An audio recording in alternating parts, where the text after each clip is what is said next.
नमस्कार मित्रांनो, पुन्हा एकदा सगळ्यांचं स्वागत करतो. आणि आज आपण सहज फिरता फिरता म्हटलं रानात आलेलो आहे रानभाजीसाठी. तर आपल्याला दिसलेली आहे ही रानातली कालेरी. आणि ही कालेरी ही एक वेल आहे.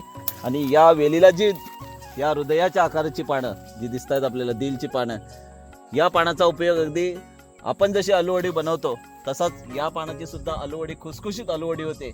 आणि ही खायला अगदी चविष्ट आणि टेस्टी आणि औषधी आहे.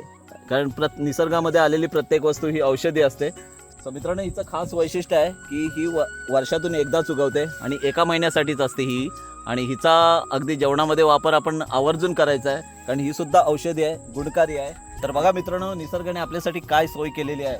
म्हणजे जणू काय आपल्यासाठी या सगळ्या औषधी वनस्पती आणून ठेवलेल्या आहेत. आणि या आपल्या शरीराचे आजार बरे होण्यासाठी या अनेक प्रकारच्या औषधी वनस्पती आहेत ज्या आपल्याला मिळत नाही खायला, त्या या आपल्याला अशा प्रकारे मिळतात. आणि खरोखर निसर्गाची आपण काय केली पाहिजे, पुन्हा एकदा सांगतो, संदेश असेल की हानी होऊ नये. नक्कीच आपण निसर्ग वाचवण्याचा प्रयत्न केला पाहिजे, हीच विनंती आहे.